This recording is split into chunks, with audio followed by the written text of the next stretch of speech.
नमस्कार, मैं श्वेता आपका वीवी न्यूज में स्वागत करती हूं। तो चलिए रुक करते हैं आज की प्रमुख खबर की ओर। आउटसोर्स कर्मचारियों का सामूहिक अवकाश।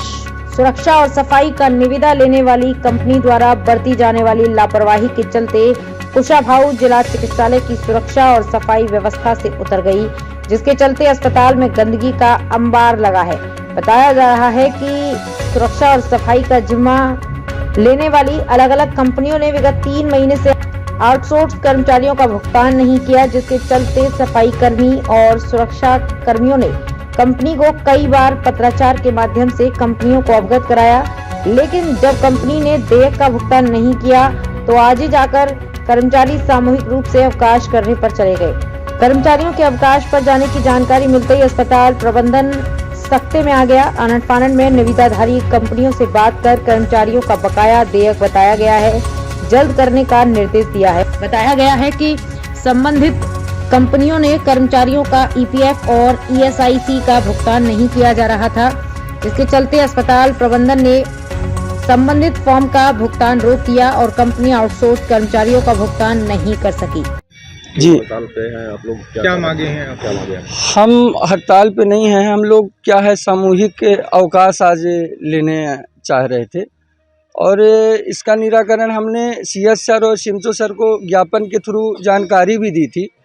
आज यहाँ जितने भी कर्मचारी लगे हैं अकुशल, अर्धकुशल, उच्च कुशल, कुशल के कार्यरत पे काम कर रहे हैं, इनका भरण पोषण करने के लिए दुश्वार हो चुका है।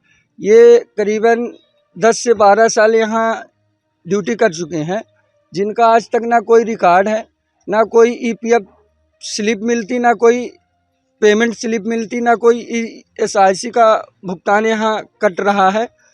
और ऐसे पूरे रीवा संभाग के अंतर्गत जितने भी संजीवनी हैं, सीएससी पीएससी हैं, कुशाभाऊ ठाकरे जिला चिकित्सालय के सपोर्ट स्टाफ और सुरक्षा कर्मी और सफाई कर्मचारी जितने भी लोग हैं, ये अपनी ज़िंदगी से बहुत दुखी हो चुके हैं। इसलिए कि यहाँ का रीत रवैया सही नहीं है। जब 4 महीने हो जाते हैं तब 1 माह की सैलरी आती है, जिसका ना कोई यहाँ जिक्र होता है, ना कोई स्लिप मिलती है किसी भी कर्मचारी को। और हमारी शासन प्रशासन से एक ही मांग है कि जितने भी दैनिक वेतनभोगी डेली वेज के कर्मचारी लगे हैं, इनके साथ न्याय हो, अन्याय ना हो। इसलिए कि 3-3 माह, 4-4 माह 8,000 6,000 रुपये पाने वाला व्यक्ति यहाँ कलेक्टर रेट का कोई भी हवाला, कोई भी भुगतान नहीं किया जा रहा हम लोगों को, और ऑफिस से वहाँ भुगतान किया जा रहा, और ना कोई ज्वाइनिंग लेटर दिया जा रहा, ना कोई वार्निंग लेटर दिया जा रहा, ना कोई निकालने से पहले टर्मिनल लेटर देते हैं। और यहाँ क्या है, श्रम जितने भी कानून बने हैं वहाँ यहाँ कोई भी लागू नहीं किया गया। कितने दिवसीय हड़ताल पे? ये आज हम लोग अवकाश मनाए हैं, हड़ताल पे नहीं है। हम लोगों के कहीं भी अनुच्छेद में हड़ताल का जिक्र नहीं किया गया। हम लोग 4/11 को यहाँ ज्ञापन दिए थे सीएस महोदय को, सिमचो महोदय को, जो हमारा ज्ञापन और ना हम जितने भी ज्ञापन दे चुके हैं वो आज तक हम लोगों को सुनवाई नहीं की जा रही। यहाँ पास सफाई कर्मचारी के साथ सुरक्षा कर्मी हैं, सपोर्ट स्टाफ है राष्ट्रीय स्वास्थ्य मिशन के अंतर्गत, और वैन अटेंडर हैं, लैब अटेंडर हैं, और करीबन नहीं होंगे तो 50 से 60 लोग यहाँ अभी वर्तमान पे हैं। और पूरे जो अगर संभाग का जोड़ लिया जाए तो करीबन पूरे उसमें 8 या 900 लोग होंगे। मांगे न पूरी होने पे अगला कदम क्या होगा? मांगे न पूरी होने पे अब आज हम लोग अवकाश कर रहे हैं, कल से काली पट्टी बांध के काम करेंगे। क्या नाम है आपका? मेरा नाम मिथिलेश कुमार पांडे, सपोर्ट स्टाफ। और सफाई कर्मी हड़ताल पे गए हुए हैं, क्या कुछ मांगे हैं इनकी मांग ये है कि जो इनका मानदेय मिलता है वो अभी 2 महीने 3 महीने से भुगतान नहीं हुआ है। चूँकि जो इनकी एजेंसी जिनके अंतर्गत ये काम कर रहे हैं सफाई और सुरक्षा का, उनके द्वारा ईपीएफ और ईएसआईसी जो इन कटौती होती है, इनके खाते में ट्रांजैक्शन होता है, वो भुगतान नहीं किया गया था। तो मैंने उनको निरंतर 3 पत्रों के द्वारा सूचित किया है और मौखिक भी कहा है कि पहले आप इनका ईपीएफ और ईएसआईसी कटौती करिए और फिर मैं आपका भुगतान करूंगा। तो वो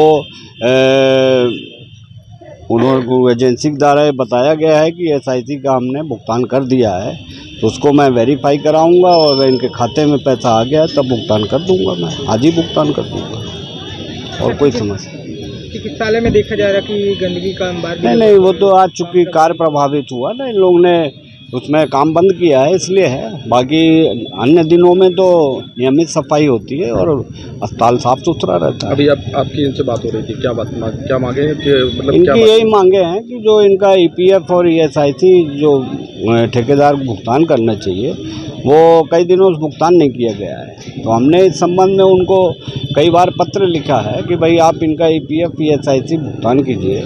तो पत्र लिखने के बाद, कई बार मौखिक उसको कहने के बाद, अब उससे ये जानकारी प्राप्त हुई है कि उसने भुगतान कर दिया है 8 महीने का। तो मैं उसको सत्यापन करूंगा, चेक कराऊंगा। अगर कर दिया है खाते में, इनके यूएएन नंबर से चेक करूंगा, आ गया है तो उनका भुगतान कर दूंगा। कब तक काम पर वापस आने की संभावना है? ये आज ही काम पे आना चाहिए इनको। हमने इनको कहा है कि हम आज ही भुगतान करेंगे। सर, हम लोगों की मांगे ये है कि 4 महीने हो गए हैं, ये चौथा महीना, आज 16 तारीख है, अभी तक हम लोगों की पेमेंट नहीं हुई। तो हम लोग के बच्चे कैसे चले, कैसे खर्च चले, क्या करें?